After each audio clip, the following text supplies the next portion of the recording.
تدور القصة في عالم يتصارع فيه البشر والشياطين، وتركز على رحلة ضارر جندي الظلام.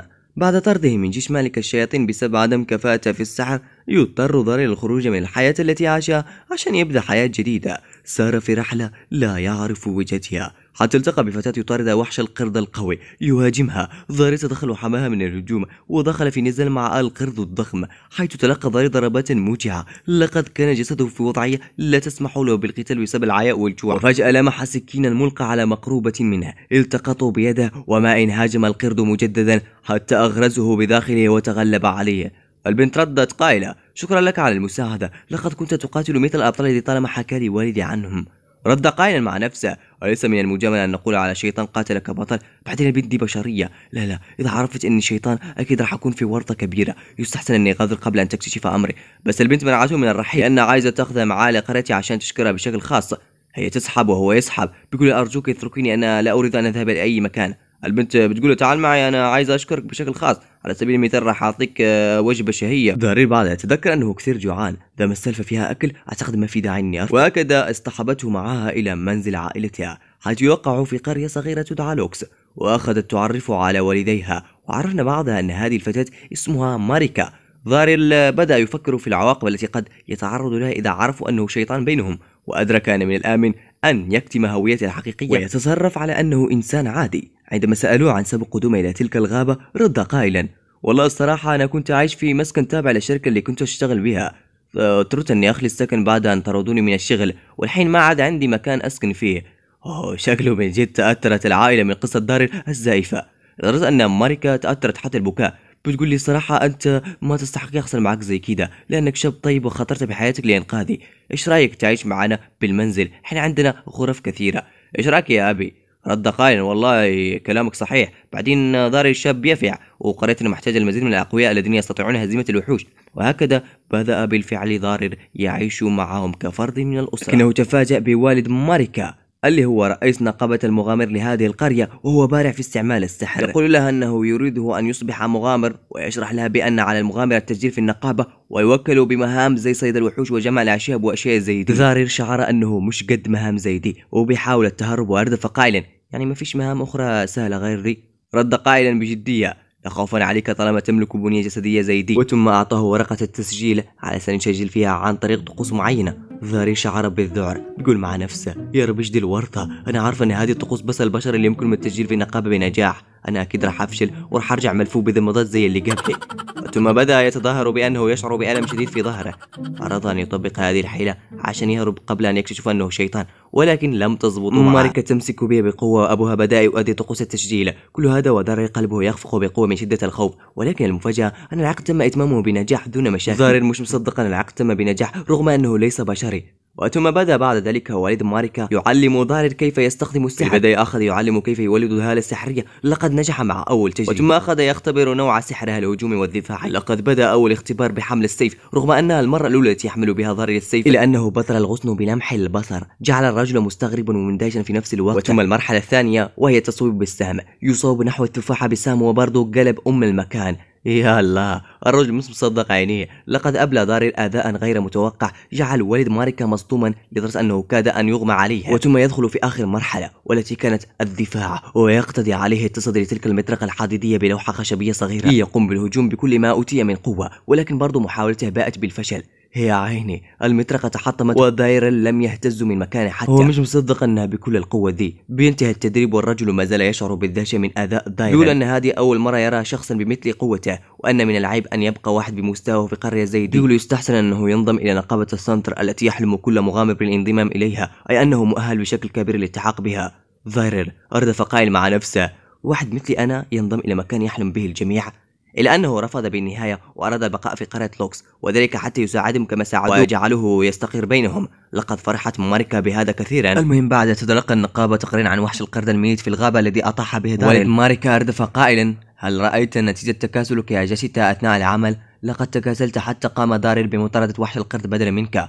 جيسيتا ينظر إلى ضارر بحقد وكره. المهمة التالية التي كان سيتولاها هي قطف الأعشاب الطبية، إلا أنه اختار مهمة مطاردة وحش الأنتراشيك وترك إلى ضارر قطف الأعشاب الطبية. بالفعل خرج ضارر مع الآنسة ماريكا وبدأوا في السير في اتجاه الغابة لقطف الأعشاب الطبية، وبعد طريق شاق من السير والتسلق لقد وصلوا أخيرا إلى أعماق الغابة، حيث بدأوا على الفور بقتل الأعشاب الطبية، وأثناء ذلك شاهدا نزالا غريبا بين الغزالة ومخلوق الانتراشيك، ويخرج كل منهما سلاحه. ماريكا أشارت إليه بالهجوم، وينطلق كل منهما وينقضون عليه، وينتقل المشهد مباشرة ونشاهد تجمع الأهالي في ظهور كبير حول الغزالة ووحش الانتراشيك. ماريكا تعلن للكل بأن ضارر هو الذي قام بمطاردتهم. لقد تم سرقة هدف جاشيتا هذه المرة أيضا. غادر كرها أشد من قبله، ثم ألقى بالورقة وغادر غاضبا. وفي يوم جديد نشاهد جاشيتا وهو يخرج من النقابة وبيده مهمة جديدة. سرعان ما شاهد ضارر تحول تعابير وجهه إلى الكره والحقد. والد ماريكا بيقول إلى ضارر أن جاشيتا خارج عن السيطرة، وهذا بسبب أن ضارر أصبح يسرق كل أهدافه. بيقول أنا خايف عليها المرة دي لأنها خاد مهمة صعبة جدا، وهي مطاردة وحش من منجل الموت، فهو غير مؤهل بتاتا للخضوع في مهمة مثلها. يسمح فقط إلى المغامرين الذين فوق مرتبة إس تلقي مهمة مطاردة وحش منجل الموت. هذا يعني بأنه سيقابل خطرا كبيرا جدا. ضارر أردف قائلا إذا علي اللحاق به إلى هناك قبل أن يصيبه مكروها. ماريكا ردت قائلة أنا سأرافقك أيضا. ضارر لا داعي لذلك لأن هذه مهمة تخص المغامرين الأقوياء فحسب، ويستحسن أنك تبقين هنا. ماريكا حسنا إذا كان الأمر هكذا إذا خذ معك هذا الطريق للسم لأنك قد تحتاجه. وثم غادر داريل، وفور وصوله إلى المنطقة المقصودة تفاجأ أن وحش منجل الموت يطارد جاشيتا وكان يهرب مثل الجبناء. ساعتها داريل بدأ يحاول جر إليه الوحش إلى أنه لم يعبأ به واستمر في مطاردة جاشيتا الذي تشجع قليلا واستخدم السهم. شكله خلاص جاشيتا انتهى. ولكن داريل يقوم بالقفز عاليا ويخرج سيفه من الغمد ويضرب منجل الموت بقوة حتى تناثرت دماؤه، لكنها لم تكن قاضية. لقد جعلت الوحش يهيج أكثر ويقوم بالهجوم مرة أخرى. داريل يستخدم السحر الدفاعي ويصد الهجوم بالسيف، لكنه لم يتحمل قوة الهجوم وتحطم. لكن هنا داريل استخدم ذكاءه ولجأ إلى حيلة أخرى بالهجوم وقضى على وحش منجل الموت أخيرا. واتضح بعد أن جسد جاشيتا تعرض لتسمم وجروح بالغة، لقد كان يبكي خوفا من الموت.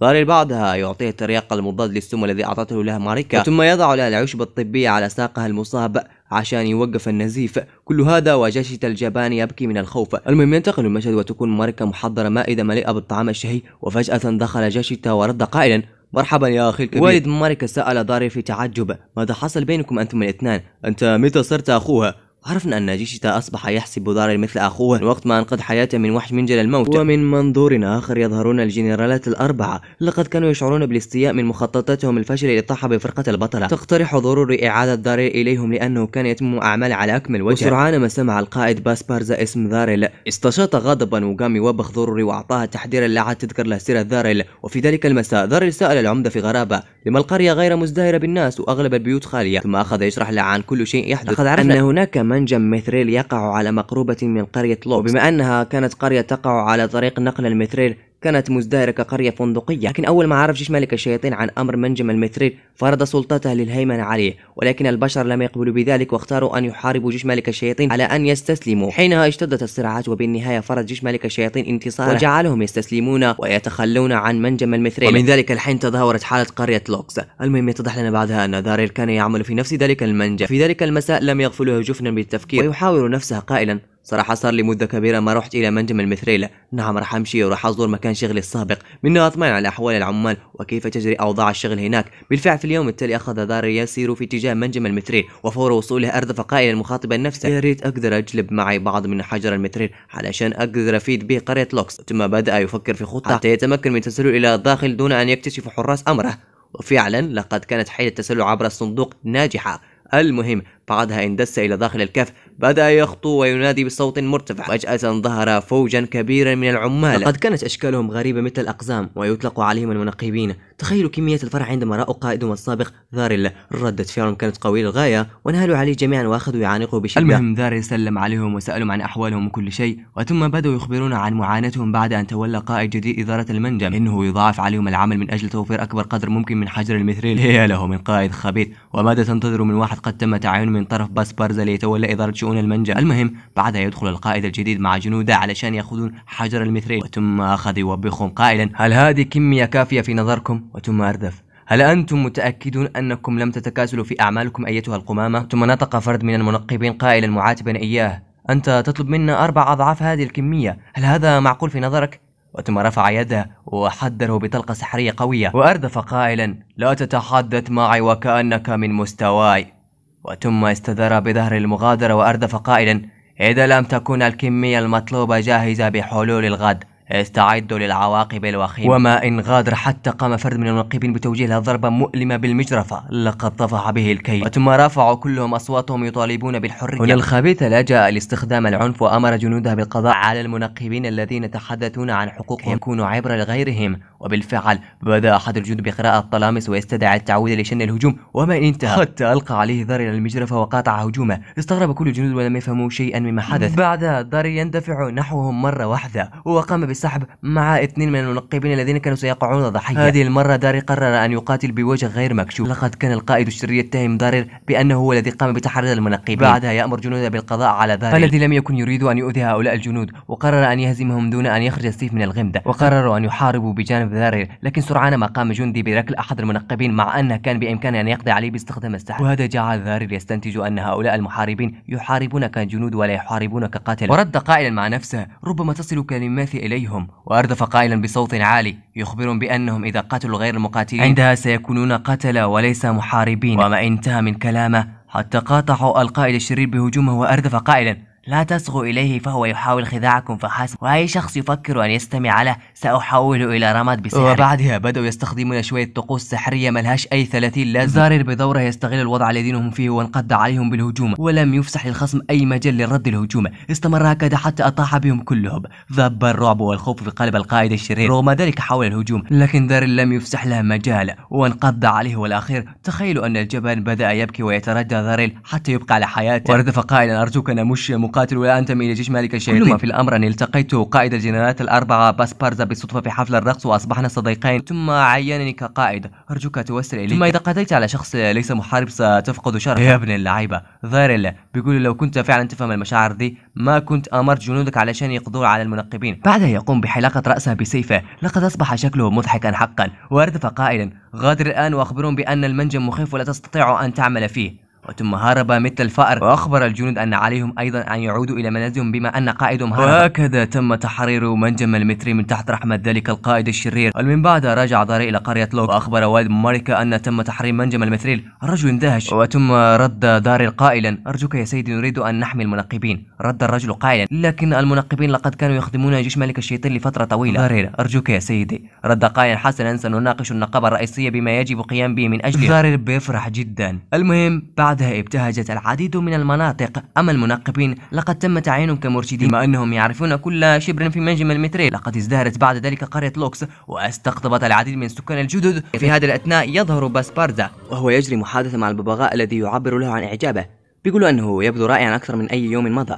يرد باسبارزا: أنا أعرف ذلك، ولكن الببغاء يصر على أنه أعظم عبقري في الأكاديمية بأكملها. ثم رد باسبارزا بإرهاق: أنا تعبت من سماع هذا، سأحاول أن أعلمه عبارة أخرى. في ذلك الوقت دخلت زيبيانس وأردف باسبارزا قائلا: ما علمك أن تستأذن قبل الدخول؟ لكنها تخبر بأن تريد أن تقول إليه شيئا مهما، ثم يخبرها بأنه في منتصف صنع سلاحها السحري يستخدم المتريل كمادة أساسية، ثم يدمج العناصر السحرية معا لتخزين الطاقة بقوة أكبر. زيبيانس تردد قائلة: لكن هذا سيحتاج كمية جدا كبيرة من المتريل. لكن باسبارزا يخبرها بأن ليس هناك إشكال من هذه الناحية، لأن العمال سيوفرون كمية متضاعفة ب4 مرات. ولكن تقول: لا خلاص يا باسبارزا، ما في داعي لهذا الشيء، لأن منجم المتريل سرقوها البشر مننا. باسبارزا انصدم: لا كيف هذا مستحيل. تقول له: طول بالك شوي، لساتني جايب لك الخبر المهم، في واحد قدم شكوى ضدك. بس باسبارزا رد قائلا في صدمة: من هذا اللي جرأ وقدم شكوى ضدي؟ أنا راح أطردها من جيش ملك الشياطين. ردت قائلة: طول بالك شوي، هذا ملك الشياطين نفسه. باسبارزا انصدم. ثم ينتقل المشهد ويظهر باسبارزا واقفا أمام ملك الشياطين، ويبدو أنه عرف أن المنجم المتريل لم يعد بحوزتهم. يقولون أنه كان يهدر كل المتريل بصنع القنبلة خاصة. باسبارزا رد قائلا في رعب: بس أنا كنت أطلب منهم 4 أضعاف الكمية المطلوبة علشان أوفر لك المتريل للملحقات.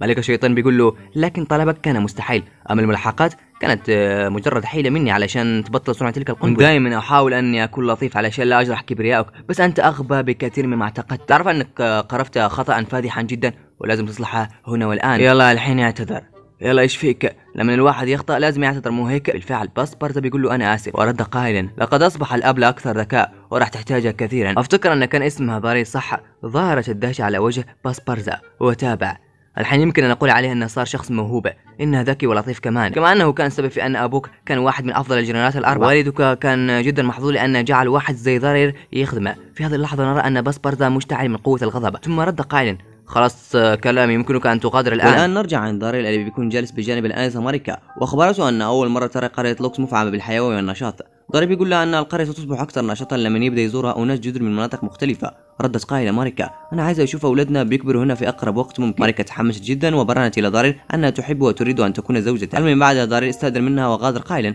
شكلها تحمس جدا وبدأت تخبص في الحكي. من بعدها يدخل وسط تجمع الناس ونلاحظ أن جيسيتا غاضبا جدا من المغامرين دخلوا قرية لوكس الثو. ضرير بيقول له: طول بالك شوي يا جيسيتا. رد قائلا مشيرا بإصبع نحو هؤلاء المغامرين: لكنه يا أخي بيقول أننا نحن مغامرون الريف، أننا مغامرون مزيفون. بعدها رد الرجل معتذرا وأخبرهم بأنه قائد مغامر منطقة تدعى كامبل ويدعى فيتو. وأردف قائلا: سمعت أنكما المغامران الوحيدان في قرية لوكس. ضرير رد قائلا: نعم صحيح، على الرغم من أنني مجرد مغامر مبتدئ. فيتو رد قائلا في سخرية: هكذا إذن مستواك هو دي صحيح؟ وتابع: أنا سمعت أن واحد منكم استعاد منجم المتريل، يا ترى ايش هي الخدعة اللي سويته؟ ضرير رد قائلا: كنا محظوظين بس. رد: ايوه اعرف ذلك، ما يحتاج لانكما من رتبة ذي. جيسيتا على الفور فقد اعصابه. الرجل اعطاهم بدارة وغادر قائلا في سخرية: حين راح نتولى كل الاعمال المتعلقة بمنجم المتريل، اما انتم خليكم في وظائفكم الغريبة. وهردف قائلا: ابقي ذلك الشاب غير محترم مقيد برباط متين. ضرير رد قائلا: انتم ذهبتم لمطاردة وحش منجل الموت صح؟ رد قائلا في غرابة: أنت تعرف عن هذا الأمر؟ أيوة تمام، لقد وصل إلى منطقتنا وسمعنا أن مغامرون منطقة كامبل حاولوا محاصرته لكنهم فشلوا، بعدين هرب إلى قرية لوكس. حضرتك منجل الموت اللي أنتم فشلتوا في القضاء عليه أول شخص رصد ظهوره هو هذا الشخص، عشان كده ما يحتاج إلى التقييد. هيا بنا يا جيستا. وأدار بظهره. جيستا بيقول لهم كلامها صحيح، والشخص اللي قضى على وحش منجل الموت هو أخي داريلا. المغامرين انصدموا وثم أردف فيتو قائلا في صدمة: هل ما سمعته صحيح؟ أنت قمت بهزيمة منجل الموت ولوحدك كمان؟ لقد انبهر كل المغامرين ولم يصدقوا أن مغامر واحد قام بالقضاء على وحش منجل الموت. كلهم ينظرون إلى ضرير في ذهول كبير، لقد أصبحوا معجبين بضرير جدا وأخذوا يحتفلون به بطريقة جنونية تظهر الغيرة على وجه فيثو. في ذلك المساء أقيم عشاء كبيرا في منزل ماريكا. جيسيتا يخبرها عن المغامر فيثو بأنه أساء بكلامه إلى ضرير. ردت قائلة وهي غاضبة منها الحقيرة للجرة يهين ضرير، راح أخليه يندم على اليوم اللي انولد فيه. وجيسيتا يشجعها: يلا يا جدعة أنا عايزك تخلصين عليه. ضرير بيقول له: خلاص بقى يا جيسيتا. ضرير يمسكها ويحاول أن يهدئ أعصابها لكن شكلها غاضبة، لكن تتلاشى أعصابها عندما تذكرت أن الطعام سيحترق. تنتقل الأحداث إلى اليوم التالي والسيد بيستفريد يخبر ضرير أنه يريد أن يتفاوض مع المنقبين، ولأن المنقبين كانوا خايفين منه لم يقدر أن يتواصل معهم. بيقول له: أنا عارف أنك الشخص الوحيد اللي بيوثقون فيه المنقبين. بيقول له: أريدك أن تعمل وسيط لدينا عشان تعدي المفاوضات بدون مشاكل. ضرير رد قائلا: ماذا إذا فشلت المفاوضات؟ إيش راح يحصل مع المنقبين؟ بيقولوا تعاون المنقبين معنا جدا مهم بالنسبة لنا، بس حنا مش عايزين نجبرهم على حاجة هم مش عايزينها. علشان هيك حين نتمنى أنك توافق أن تساعدنا. بالفعل لقد وافق ضرير وأتى معه إلى منجم المتريل وأخبر المنقبين بأن لا داعي للخوف من سيد بيستفريد، هو فقط يريد أن يتحدث معهم. بالفعل لقد جعلهم يوافقون أن يصغوا إليه، وثم ترك السيد بيستفريد معهم داخل المنجم. وما إن خرج حتى وجد هؤلاء المغامرين ينتظرون سيدهم بيستفريد. فيتو رد قائلا: سمعت أن الإدارة جاءت لتطلب خدمتك شخصيا. ضرير: أي صحيح، ماذا عنكم؟ رد قائلا: زي ما انت شايف حنا في مهمة حراسة شخصية للسيد بيستفريد. وفجأة صوتا من السماء يتحدث ويطالب المنقبين بالعودة إليهم لأن ملك الشياطين سامحهم. ضرير بيقول: هذا الصوت مألوف لدي. يتحرك بسرعة في اتجاه الصوت، لقد تفاجأ أنهم جنود ملك الشياطين. الجنود يخبر سيدهم أنه مغامر وثم يستخدم السحر ويحذر بالانسحاب، وما إن تلاشى السحر حتى ظهر أنه ضرير.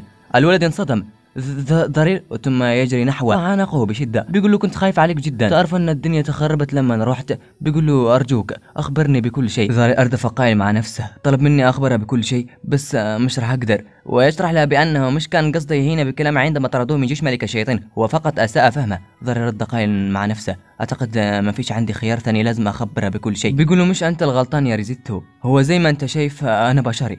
ريزيتو في صدمة: ماذا؟ بيقول له: أرجوك خلي الموضوع سر بيننا ولا تخبر أي أحد. بيقول له: خلاص ماشي. ضرير أردف: بالمناسبة إيش جابك لهنا؟ بيقول له أنه تلقى أوامر من ملك الشياطين علشان يصلح الخلافات بينهم وبين المنقبين، وبعدها يقترح عليه العودة إلى جيش ملك الشياطين. ضرير رد قائلا: أنا قلت لك قبل كده أن هذا الشيء مستحيل لأنني إنسان، بعدين ليش راح أرجع دام أن كبير الضباط طردني؟ زريتو بيقول له: أنت مش عارف أن في من هؤلاء الضباط لا عايزينك ترجع بما فيهم ضروري، كانت تبحث عنك طول الوقت، بعدين حتى لو كنا من أعراق مختلفة أنت راح تبقى صديقا المقرب، بليز عد إلينا. ضرير بيقول له: آسف أنا أقدر شعورك بس مش راح أقدر، في هناك أشخاص أووني يوم طردوني من جيش ملك الشياطين والحين أنا عايز أرجع لهم المعروف. ريزيتو بعد ذلك يستخدم قوته ويقوم باحتجاز ضرير وأردف قائلا: أنا آسف راح أرجعك حتى لو إذا اضطررت أن أستخدم القوة، حنا بأمس الحاجة إليك. بس ضرير بقوة يتمكن الخروج بسهولة من الاحتجاج مما جعل ريزيتو مصدوم. ضرير بيقول له: عندي لك فكرة كتير حلو راح تعجبك، ايش رايك نبيع لكم المترين وننهي هذه الخلافات؟ بالفعل اخذ يناقش السيد بيستفريد عن هذا الامر، يخبره بان ريزيتو جاء بالنيابه عن كل الشياطين علشان يعقد هذه الصفقه. بيستفريد رد قائلا بس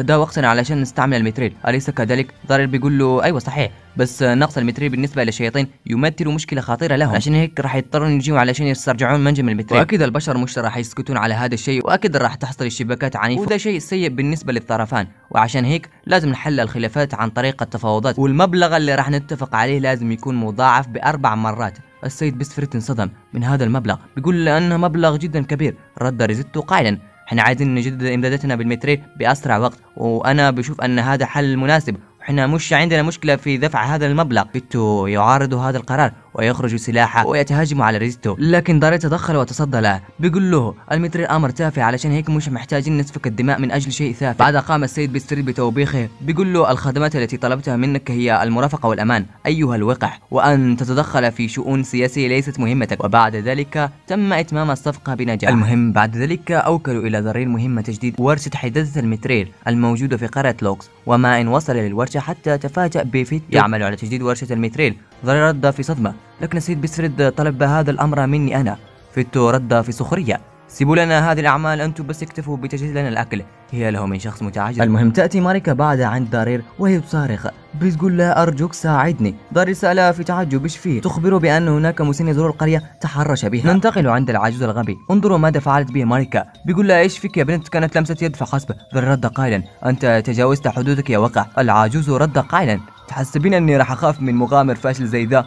ماريكا استشعرت غضب لأنه نعت دارير بالفاشل، لقد كانت تريد أن تلقنه درسا، بس دارير مسكها حتى لا تتصرف بتهور. لكن العجوز أصر على أن دارير شخص فاشل، لقد حكم عليه من ذلك السيف الذي على خصره، بس ماريكا تخبر أن حتى بهذا السيف دارير قوي جدا. العجوز استغرب ومسك يد دارير علشان يتأكد إذا حكيها صحيح ولا لا، وما أن مسك بيده حتى تفاجأ بهالة مرعبة تخرج من جسد دارير. العجوز انصدم وتأكد أن بالفعل دارير يملك قوة غير عادية. بيقولوا أن هذه أول مرة التقى بشخص يملك مثل هذا النوع من الهالة، ويتضح لنا بعد أن اسم العجوز ذا هو سميث. بيقول لهم أنه صانع أسلحة المتريل، لقد أتى إلى هنا حتى يشتغل في ورشة المتريل، بس ماريكا وداريل لم يصدقوه، وده لأن اسمها غير معروف. قالوا له بما أنك أشهر صانع أسلحة لازم تكون معروف على الأقل، وده حتى ولد ماريكا طلع مش بيعرف العجوز ذا. أردف قائلا أنتوا عم تشكون فيني ولا كيف؟ ثم قام بتوثيق لهم ذلك بورقة الوظيفة خاصته، وأخبرهم بأنه جاء بناء على طلب النقابة المركزية. بالفعل داري صدق بعدما قرأ الورقة، وأردف قائلا طيب الحين خذوني إلى ورشة حدادة تبع المترين. داري رد قائلا معليش بس أنا آسف مش راح أقدر، وده لأن الورشة حاليا بين يدين مغامرون كامبلدون، ومش راح يسمحوا لنا بالدخول إليها لأنهم أعلى منا رتبة. العجوز سيث رد قائلا انت خذني بس بعدين انا عارف كيف اتصرف. بالفعل اخذه داري الى الورشه. هنا بدا العجوز يستخدم حيلته لاقناع فيتو. بالفعل لقد انطلت عليه حيلته، وفيتو وافق غصبا عليه بس عشان ينفك من ضجيجه. يا له من عجوز بارع في التمثيل. بعد ذلك ينتقلون داخل ورشه حداده المتريل، ونشاهد ان كل العمال يعملون بجديه. اما العجوز سيث بيكون جدا مبسوط بعد ما اخيرا قدر يلمس المتريل، حتى فجاه فشل واحد من العمال في اذابه المتريل. العجوز سيث اردف قائلا يا لهم من فشلاء لا يعرفون أن هذه المواد الجميلة تتطلب شخصا بارعا. وثم أخذ يوريهم الطريقة الصحيحة للتعامل مع حجر المتريل، يخبرهم أن لازم تكون درجة حرارة النار متوسطة، يعني لا مرتفعة ولا عالية، حتى لا يتحول المتريل إلى رماد. وعندما يصبح المتريل ساطعا هكذا يجب تحديد نقطة الضغط التي تختلف من قطعة إلى أخرى، وإذا لم يتم تحديد مكانها أولا سينتهي الأمر كما حصل سابقا، ولذلك يجب تحديد نوع السلاح الذي سوف يتم صنعه من البداية. ثم طبق الأمر بالشرح العملي ويصنع سلاحا مذهلا، ثم يمده الى داريل بيقول له انا عايزك تربطها مع هالتك. بالفعل داريل بفعل هالته، والسلاح استجاب الى قوته ويقوم بتجربته، وقام بقطع تلك الشجره بسهوله. في نفس ذلك الاثناء جاء فيتو يعتذر من العجوز على سوء معاملتها السابقه، بيقول له انه لم يكن يعرف انه صانع اسلحه بارع، بس العجوز بيرد عليه قائلا اعتذارك ذا غير مقبول لانك واحد مغرور بقوتك. وثم سابوه مشيوا، وسار بعدها مع داريل الذي بدأ بالفعل يشعر بالعياء. وفجأة العجوز سيث يخبر أن حان الوقت حتى يستعيد سلاح المتريل. داريل رد قائلا في غرابة أنت ما أعطتني السلاح ولا كيف؟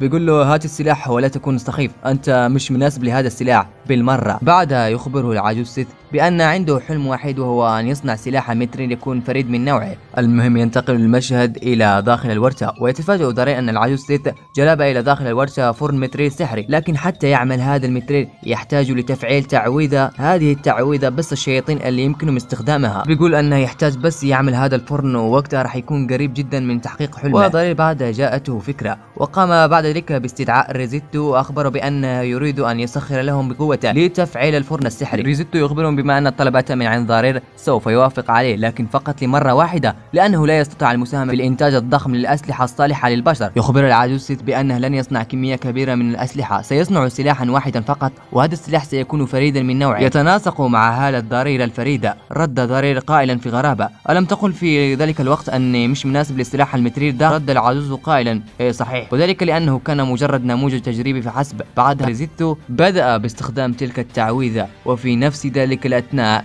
يخرج ضرير أحضار الكحول إلى العجوز سيث، وما إن خرج حتى التقى فيتو الذي أخبره أن النقابة المركزية تحاول خداعه والاستيلاء على منجم المتريل. يخبره بما أنه هو الذي استعاد منجم المتريل، كل الأرباح لازم تكون ملك قرية لوكس لوحدها. ضرير رد قائلا: أنت إيش تقصد بالضبط؟ ثم يقترح عليه أن يتعاونوا مع بعض، ظنا منه أن قرية لوكس ضعيفة للغاية ولن تقوى على القتال لوحدها، لكن مع وجود بلدة كامبلدون إلى جانب قرية لوكس ستكون قادرة على القتال. بيقول له: طيب خلينا نبدأ في التفاوض، لكن ضرير رفض. يخبره أنه لا يمكن الوثوق في شخص أذى الكثير من الأشخاص الذي يحبهم. فيتو بعدها استشاط غضبا وخلع واحد من قفازاتها والقاها على الأرض، ثم طلب من ضرير أن يلتقطها بيده. أراد استفزازه بهذه الطريقة، لكن ضرير لم يعبأ بذلك وقد التقطها بيده، ثم أعطاه بظهره وهم بالمغادرة وأردف قائلا: راح استناك بكرة في ساحة القرية. يعني فيتو تحدى هكذا في مبارزة جائزتها منجم المتريل، يعني إذا فيتو فاز في هذه المبارزة سيصبح منجم المتريل لصالح بلدة كامبلدون، لذلك يحتتم أن يفوز ضرير في هذه المبارزة التي تجمع بين صاحب رتبة بي وصاحب رتبة ذي. إنه أشبه بنزال بين قط وأسد، هكذا قال والد ماريكا، والذي سينسحب من المعركة يعتبر خاسرا. على الرغم من ذلك اقترح والد ماريكا إيقاف المعركة ظنا منه أن ضرير ليس له فرصة في الفوز في هذه المبارزة، بس ضرير لم يوافق على الانسحاب أراد أن يقبل التحدي ويخوض هذا النزال ويدافع عن منجم المتريل. يأتي بعد ذلك العجوز سيث وأخبرهم بأنه سوف يعلم ضرير كيف يستخدم سلاح المتريل. في نفس ذلك المساء بيكون ضرير يتدرب على الرماية، وتأتي إليه ماريكا وبيدها كوب من الشيء العشبي، ويجلسون بجانب بعض وتسأله هل هو حقا يرغب في خوض هذه المعركة. ضرير رد قائلا: أيوة، أنا أرغب في خوض هذا النزال وأنا فرحان جدا بهذا القرار ومش راح أتراجع عنه أبدا. ماريكا تخبره بأنها غدا سوف تحضر عشاء فخما، لذلك يجب أن يفوز بالنزال. وفي هذا الأثناء يحين وقت النزال المنتظر الذي سوف يجمع بين ضرير وفيتو، والذي أخبره بأنه لم يتوقع أنه سوف يقبل هذا التحدي ولم ينسحب مثل الجبناء. ثم أخرج أسلحة المتريل خاصته والتي تم تطويرها إلى التو. ضرير أيضا يخرج سلاحه، مما جعل فيتو يسخر منه.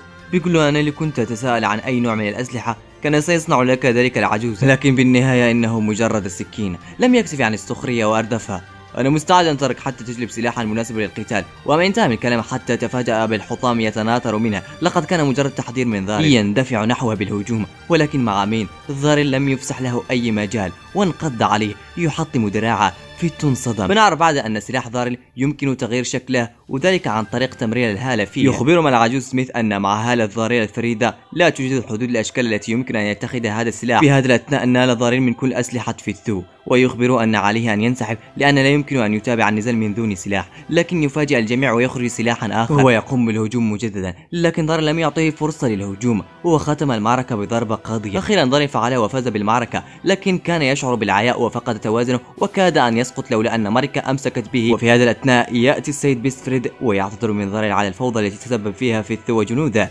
بيقول له: أنا آسف من جد، راح أعاقبهم. ضرير بيقول له بخصوص العقاب: أنا أريدهم فقط أن يساعدونا في إصلاح المنازل التي تدمرت أثناء النزال. مما جعل السيد بيستفريد يتفاجأ وأردف قائلا: بس كذا؟ ضرير: أيوة بس كذا. ودرى أن الجميع يفعل بما يراه مفيدا لبلدته وأصدقائه. بعدين كل من الطرفان ساهم في حدوث هذه المشاكل. السيد بيستفريد أردف قائلا: صراحة أنا لا أريد أن تفقد ثقتك في بعد هذا الشيء الذي حصل، لأنك الوحيد الذي قنع المنقبين وصلح الكثير من الأمور التي عجز الكثير مننا أن يصلحها. ثم يقترح عرضا على ضرير وهو أن يذهب للعمل في النقابة المركزية. ينتقل المشهد إلى داخل الصونة ونرى ضرير وهو يفكر في كلام السيد بيستفريد عن العرض الذي قدم له للعمل في النقابة المركزية. يخاطب نفسه قائلا: هذا عرض ثمين، أي شخص بيتمنى، أو ربما أجد والدي هناك.